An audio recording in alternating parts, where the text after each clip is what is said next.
तो ठीक है दोस्तों, अभी चलते हैं क्वेश्चन नंबर 30 पे।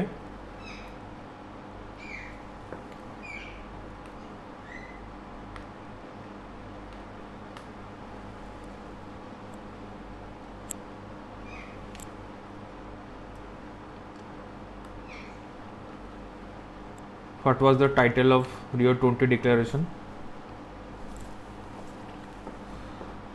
तो टाइटल क्या था रियो 20 डिक्लेरेशन का? Option number A, the future we want.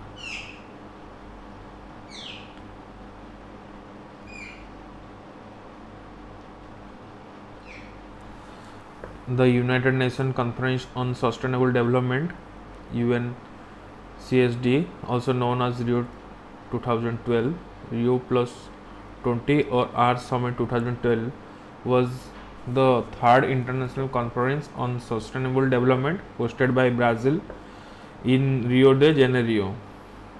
The primary result of conference was non-binding document, The Future We Want, a 49-page action plan. तो उसका एजेंडा था द फ्यूचर वी वांट, जो 49 pages का एक action plan था। तो चलते हैं second question. Next question, the first earth summit was held in option C Rio de Janeiro. और next question, international conference held in Rio de Janeiro was option A United Nation conference on sustainable development. International conference held in Rio de Janeiro in 2092 was United Nations Conference on Sustainable Development. Next question, what is the thin layer of gases around the earth called? Option C, atmosphere. ठीक है, biosphere तो नहीं होगा, hydrosphere तो water का है, water party के लिए भी नहीं होगा, तो option C atmosphere. Thin layer of gases surrounding the earth is called atmosphere. The majority of earth atmosphere consists of high amount of nitrogen along with smaller amount of oxygen and carbon dioxide. तो atmosphere में क्या है? Nitrogen है और small amount of oxygen and carbon dioxide. Next question, air is an mixture, option C is the correct answer. Element नहीं होगा, electrolyte नहीं होगा, कंपाउंड नहीं होगा। Air is a mixture of gases by volume.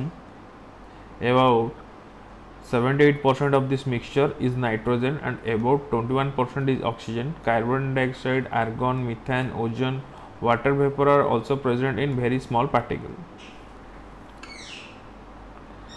Air क्या होता है? Air एक मिक्सचर ऑफ गैसेस होता है जिसमें ऑक्सीजन होता है, कार्बन डाइऑक्साइड होता है, आर्गन होता है, मीथेन होता है, ओजोन होता है, वाटर वेपर भी होता है। कुछ स्मॉल क्वांटिटी में वाटर वेपर मौजूद होता है। और नाइट्रोजन लगभग 78% में एयर में मौजूद होता है और ऑक्सीजन 21% में मौजूद होता है। ठीक है दोस्तों, नेक्स्ट क्वेश्चन में चलते हैं। Question number 35, percentage of nitrogen in dry air. तो अभी हम देखें, नाइट्रोजन 78% में मौजूद होता है एटमॉस्फेयर में। Option number D 78। The air around us is a mixture of gases, mainly nitrogen and oxygen, but containing much smaller amount of water vapor, argon, carbon dioxide, or very smaller amount of other gases. ठीक है,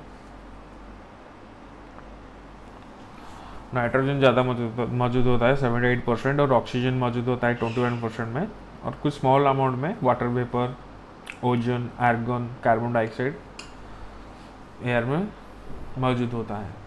gases and its percentage: nitrogen N2 78.08%, oxygen O2 20.95%, लगभग 21% के आसपास, argon 0.39, लगभग 1% के आसपास, carbon dioxide CO2 0.036%, neon 0.002%, helium He 0.0005%, krypton 0.001%, xenon 0.00009%, hydrogen 0.00005%. Next question: which of the following is considered to be optimum concentration of carbon dioxide for natural balance in atmosphere? Option B 0.03%. Which of the following noble gas is not present in air? Option C radon.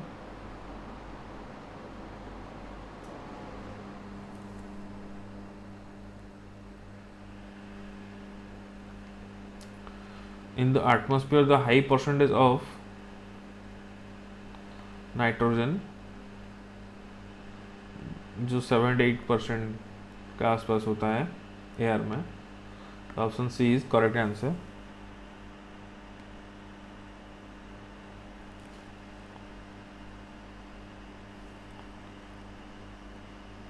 The highest percent of gas is air is nitrogen, 78% के आसपास होता है। If all the plants and trees vanish from the earth, gas which will decrease? Option D oxygen.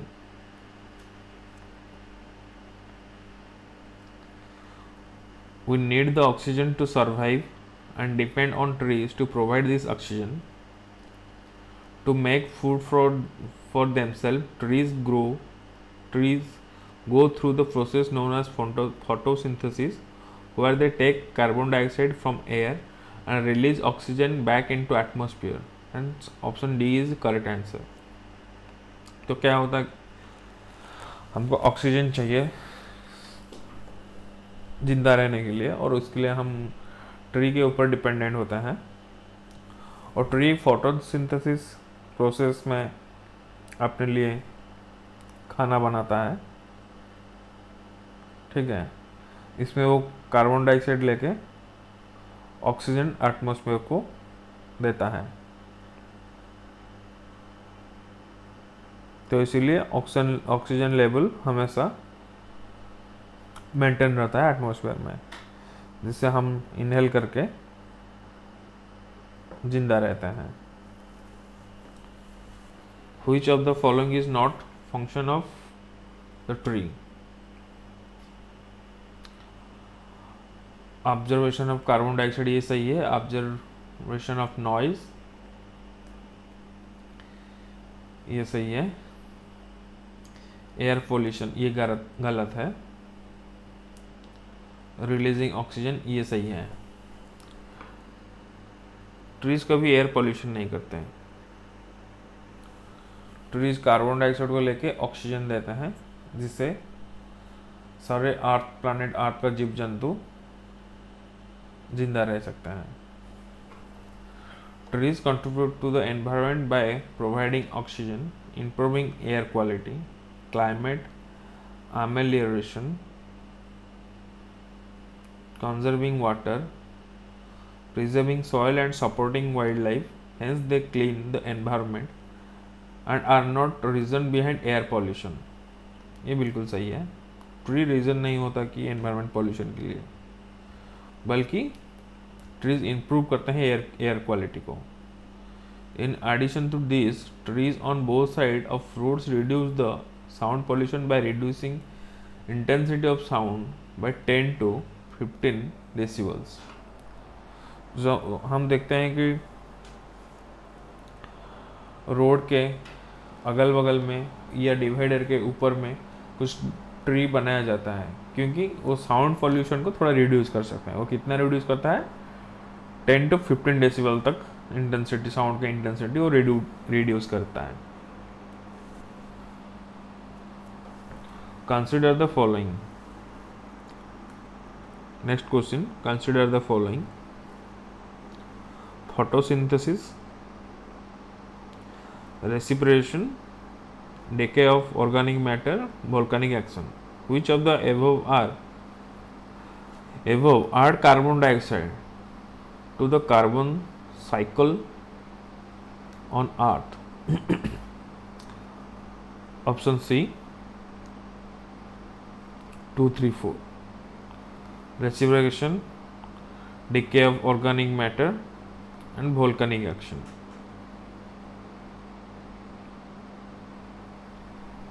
इससे carbon atmosphere में add होता है, carbon dioxide, जो carbon cycle चलता है हमारे अर्थ पे. तो देखेंगे एक्सप्लेनेशन में क्या दिया गया है. Decay of organic matter, volcanic action, respiration and burning of fossil fuel extra contribute carbon dioxide to the carbon cycle. ये सारी चीज़ जो है, organic matter, volcanic action, respiration and burning of fossil fuel, यही कंट्रीब्यूट करता है carbon dioxide को carbon cycle में कंट्रीब्यूट करने में. Where the plant use carbon dioxide in the process of photosynthesis. Plants carbon dioxide को इनहेल करते हैं और ऑक्सीजन को बाहर छोड़ते हैं, जिसकी वजह से ऑक्सीजन का लेवल हमेशा अर्थ पे मेंटेन होता है. The plants do not add carbon dioxide to the carbon cycle, rather they release oxygen and consume carbon dioxide. अभी जो हमने बोला, वो ऑक्सीजन को रिलीज करते हैं और कार्बन डाइऑक्साइड को कंज्यूम करते हैं. ठीक है. 3 natural allotropes of element carbon are fullerenes, graphite and diamond. Beside as a compound, it found on carbon dioxide, carbonate and hydrogen carbonate.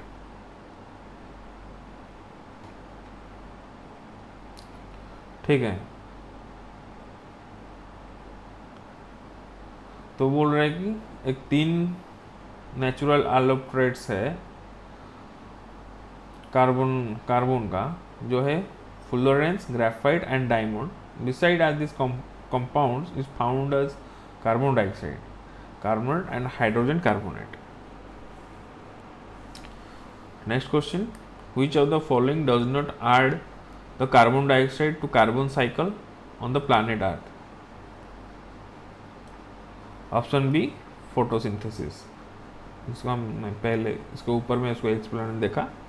Photosynthesis में कार्बन डाइऑक्साइड को कंज्यूम करता है और ऑक्सीजन को रिलीज करता है. ठीक है.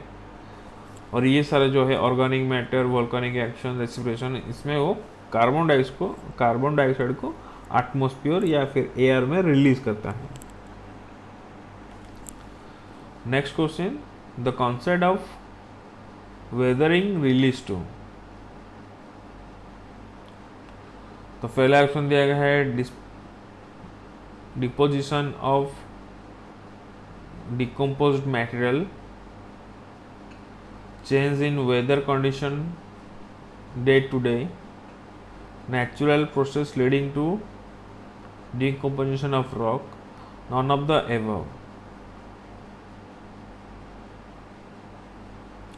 तो बोला कि वेदर रिलेटिंग जो है वो उसका करेक्ट ऑप्शन होगा option C, natural processes leading to the decomposition of rock.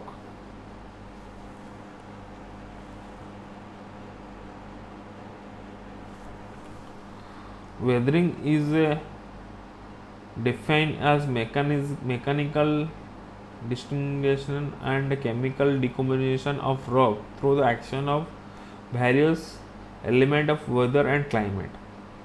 Weathering processes are conditioned by many complex geological, climatic, topographic and vegetative factors.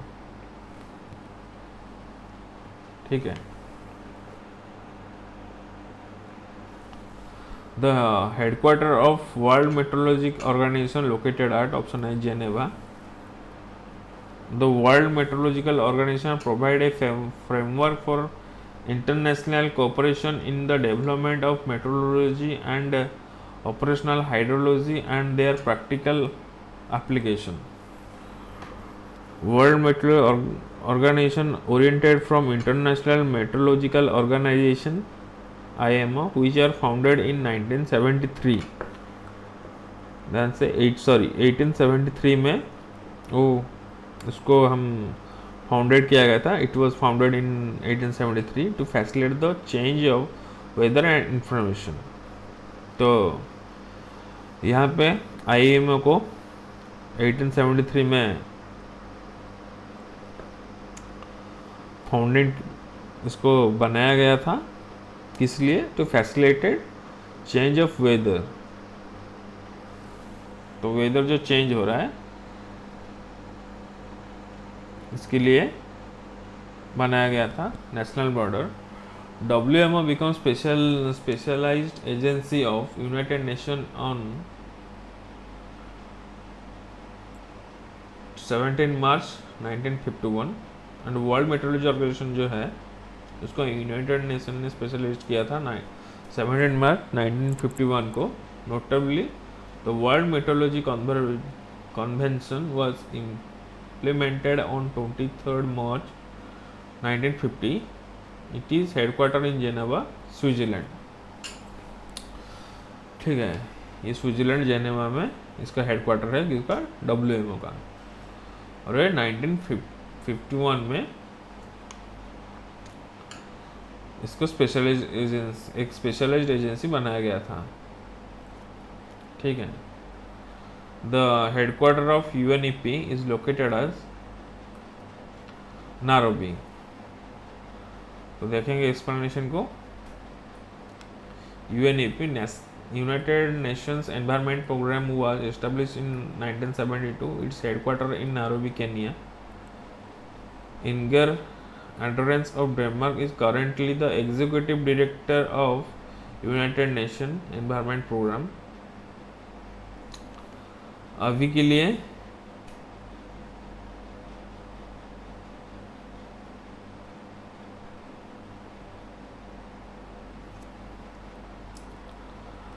लिए कौन है उसका executive director?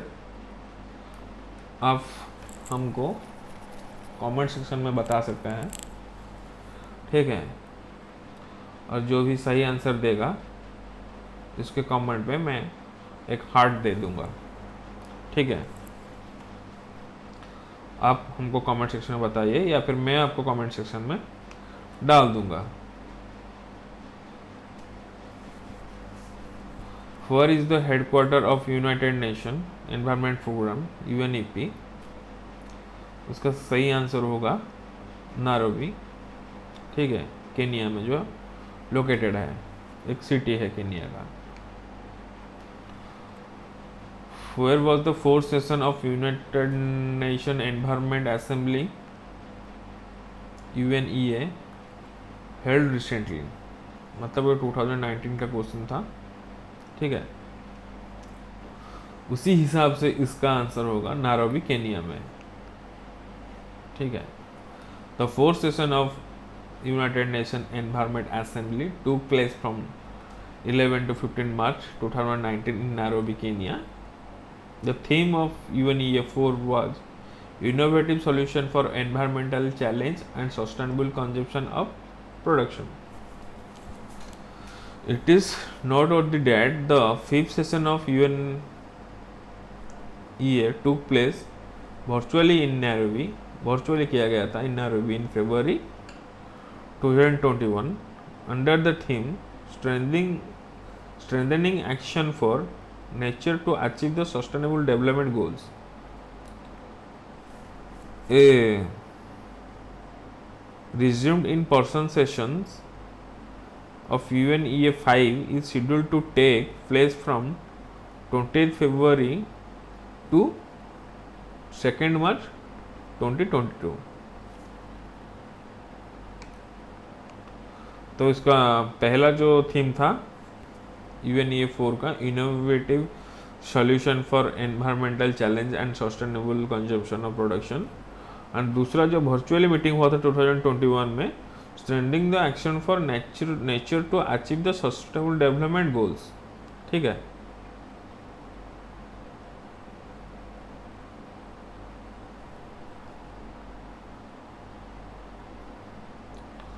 Where does EPA stands for?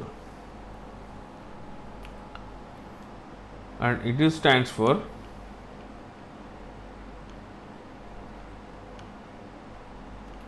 option C, Environment Protection Agency. ठीक है. Environment Protection Agency is an agency of federal government of United States which was created for the purpose of protecting human health and environment by writing the enforcing regulation based on laws passed by the Congress. It was established on 2nd December 2019. ठीक है. तो environment protection agency एक federal government of United states which was created purpose of protecting human health. तो human health के protection के लिए environment protection agency बनाया गया था.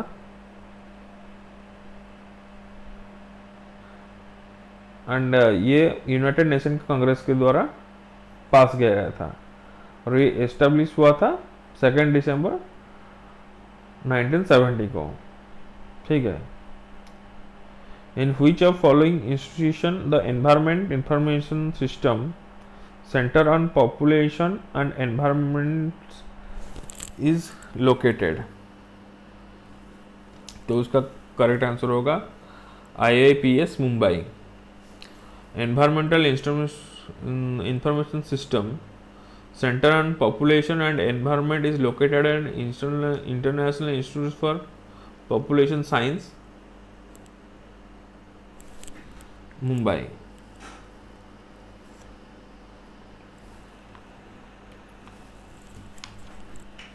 NEA stands for option B, National Environment Authority.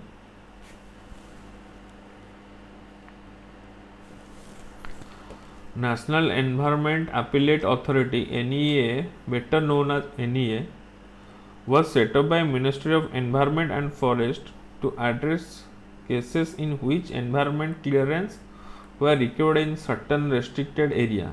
It was established by National Environment Appellate Authority 1997 to hear appeal with respect to restriction of area in which any industry operations or process shall not be carried out, subject to certain safeguard under the Environment Protection Act 1978. On the establishment of National Green Tribunal on 18th October 2010 under the National Green Tribunal 2010, NEA stands dissolved.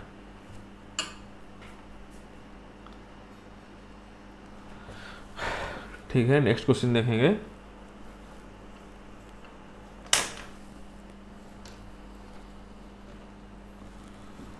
The headquarters of Greenpeace International located at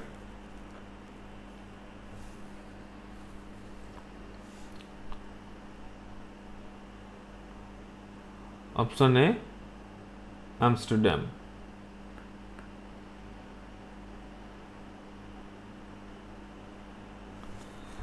Greenpeace is a non-governmental environmental organization with officer in over 55 countries. It is headquartered in Amsterdam, Netherlands.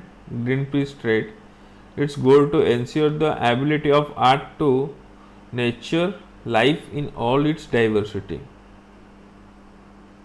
इसका गोल क्या है? Ensure the ability of the art to nature life in all diversity.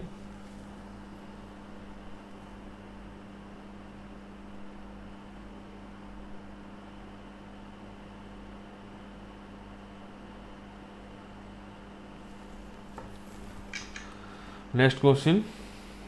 ECO mark is given to an Indian product which is environment friendly. ECO mark is certification mark issued by Bureau of Indian Standard, the national standards organize of India to produce conforming to a set of standard aim at ensuring the last impact on ecosystem. The making scheme was started in 1991. To the level environment friendly consumer products, the government has introduced option B ECO mark. ECO mark अभी हमने देखे, ठीक है. एक certification है Indian bureau standard का. ECO mark scheme was initiated by government of India for labelling environment friendly product. ठीक है. ECO मार्क एक स्कीम है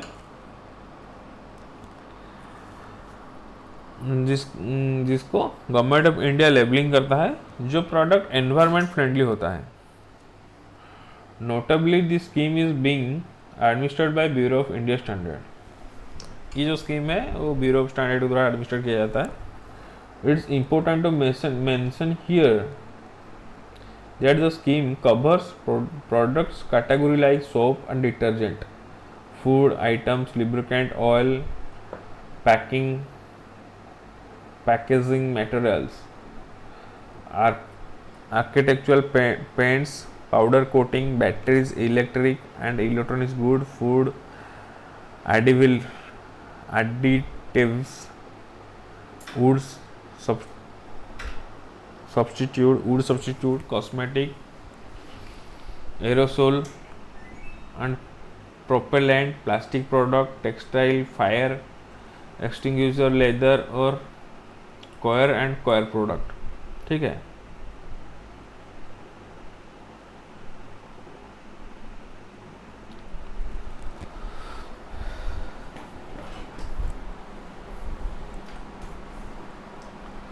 तो जो स्कीम है इको मार्क का जो स्कीम है जो एनवायरनमेंट फ्रेंडली प्रोडक्ट्स हैं उसकी वो किस किस प्रोडक्ट के अंतर्गत आता है, किस किस प्रोडक्ट को वो मार्क देता है. ठीक है. यही यहाँ पे दर्शाया गया है. Product category like shop, detergent, food item, lubricant, oil, packaging materials. ठीक है. paints, powder coating, batteries, electric and electronic goods, food additives, wood substitute, cosmetic, aerosol and propellants, plastics product, textile, fire extinguisher, leather. ठीक है. And coir product. इस सारे product को eco mark दिया जाता है किसके through? Government of India and Bureau of Indian Standard.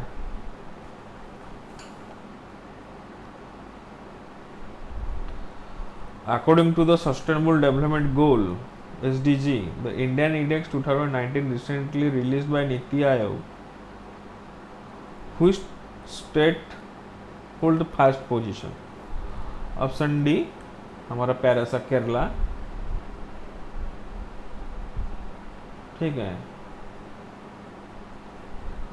SDG Sustainable Development Goal in India Index 2019-20 released by Niti Aayog, which launched on December 30, 2019. Kerala achieved the first rank in index with score of 70, followed by Himachal Pradesh.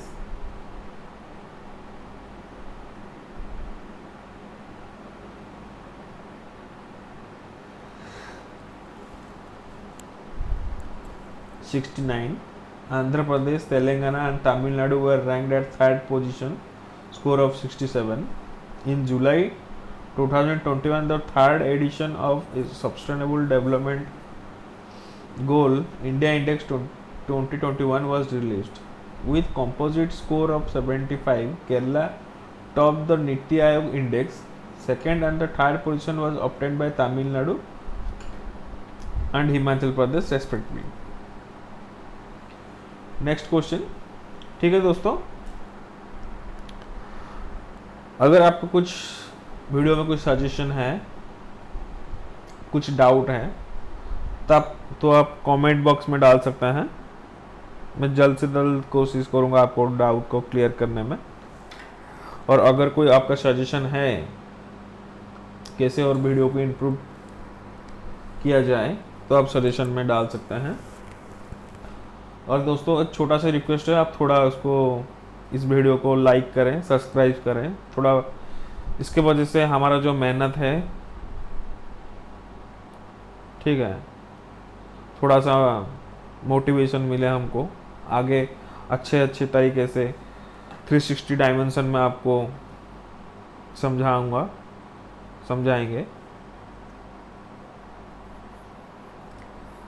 तो बस यही कहना चाहूँगा कि आप थोड़ा subscribe करें, like करें, शेयर करें आपके दोस्त के साथ जो प्रिपेयर करते हैं, और आपको फैमिली मेम्बर के साथ शेयर करें, जिससे मेहनत करने के लिए थोड़ा मोटिवेशन आगे मिलेगा और आपके लिए अच्छा कंटेंट लेके आ पाऊँगा. अच्छे से रिसर्च करके थोड़ा एक्स्ट्रा एक्सप्लेनेशन में कुछ डाल सकेंगे. ठीक है दोस्तों, अभी हम नेक्स्ट क्वेश्चन पे देखेंगे. Which of the following states is not in the list of top 5 state in Sustainable Development Goal Index 2019-20? Option A Gujarat. According to Niti Aayog Index 2019, top 5 states and respective scores are Kerala 70, Himachal Pradesh 69, Andhra Pradesh 67, Tamil Nadu 67, Telangana 67, Karnataka 66.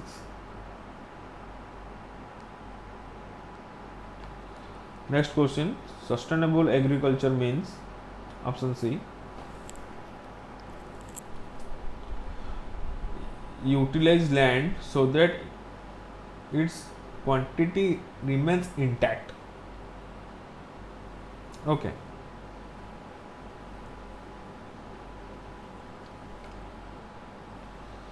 Sustainable agriculture is the production of food,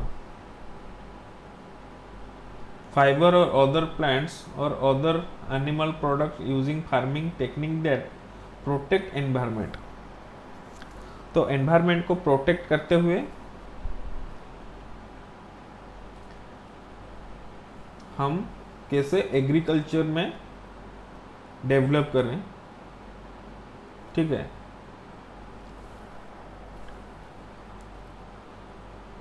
उसको हम sustainable agriculture production बोलेंगे.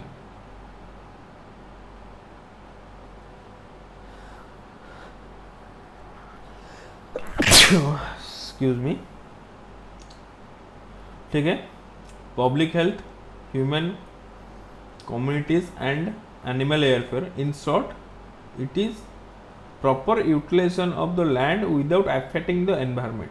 वो क्या कह रहा है कि proper utilise कैसे करें. एक छोटा सा लैंड है या फिर कुछ बड़ा सा लैंड करेंगे, उसको प्रॉपर यूटिलाइज करेंगे जिससे एनवायरमेंट बहुत ही कम मिनिमम नेगेटिव इम्पैक्ट डाले, so that its quality remain intact. उसको क्वालिटी बना रहा है. Use of chemical fertiliser and pesticides has adversely effect soil health. ज़्यादा से ज़्यादा chemical fertiliser and pesticide use करने से सॉइल का हेल्थ पूरा खराब होता है, बहुत ही बैडली अफेक्टेड होता है. To cope up with this, national mission for sustainable agriculture has been found for ensuring agriculture productivity. The National Mission for Sustainable Agriculture NMSA जो मिशन है उसको बनाया गया था to ensure sustainable agriculture and encouraging agriculture productivity without harming environment. ठीक है. Water use efficiency, promoting nutrient management and livelihood diversification through adoption of sustainable development pathways. ठीक है.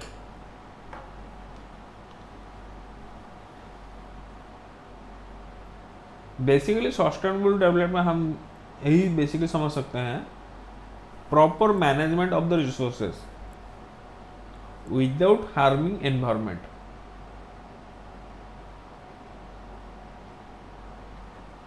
Now what we are consuming, it should be properly managed in a proper way. ठीक है. और कुछ product, कुछ resources को हम future generation के लिए बचा के रख सकें, जो आने वाले पीढ़ी भी कंज्यूम कर सकते हैं अच्छे से. अभी सारी चीज़ हम खपत नहीं कर सकते, उसको प्रॉपर मैनेज करके रखेंगे आने वाले पीढ़ी के लिए. नहीं तो उन लोगों को सरवाइव करने में दिक्कत हो जाएगा. अगर हम अननेसेसरी सारे रिसोर्स को कंज्यूम करेंगे तो. ठीक है. Which of the following state has recently introduced the greenhouse farming? Option B हमारा प्यारा सा पंजाब. ठीक है. Markfed of Punjab and Sayag Group of Israel signed an agreement to grow vegetables in greenhouse farming on 20 April 2021. Greenhouse farming is a unique farm practice of growing crops with shelter structure covered by a transparent or partially transparent material. ठीक है.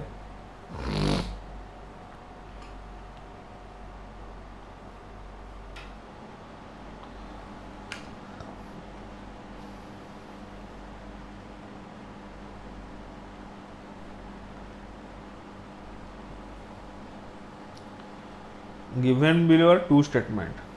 Assertion: natural vegetation is the true index of climate. Reason: water loving plants are found in moist climate.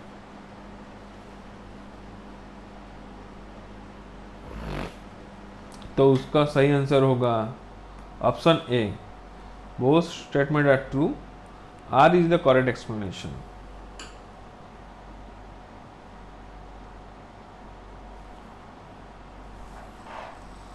Natural vegetation is the true index of climate, and an increase in the quality of carbon dioxide in the atmosphere so also affect the natural vegetation. ठीक है. Water loving or aquatic plants are those which are found mostly muddy land and near the ponds. They are found in the moist climate. Reduction of moisture in the atmosphere result in the erosion of such plants. Hence, option A, both option aeration, assertion and reason are correct. Reason is the correct explanation of aeration A.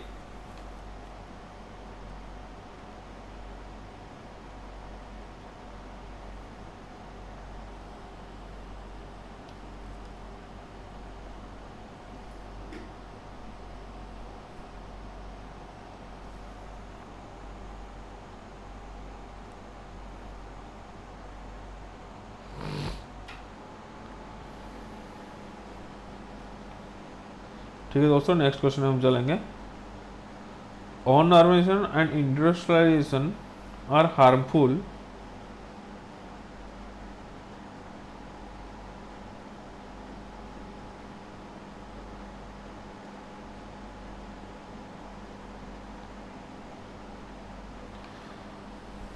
for balanced development, environment and ecology, for biodiversity conservation. Option D all of the above, ये सारे के सारे। ठीक है, extreme urbanisation and industrialisation are harmful to balance development. On urbanisation and industrialisation बहुत ज़्यादा harmful करता है बैलेंस डेवलपमेंट को और एनवायरनमेंट एंड इसको इकोलॉजी को and biodiversity conservation. So option D is the correct answer.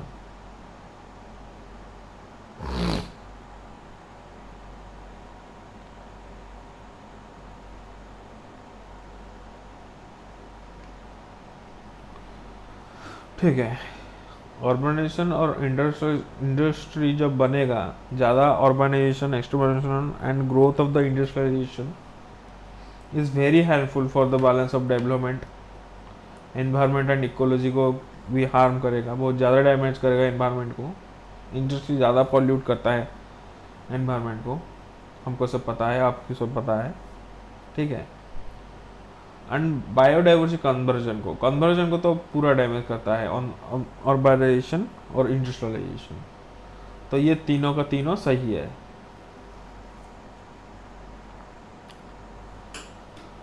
तो अभी देखेंगे दोस्तों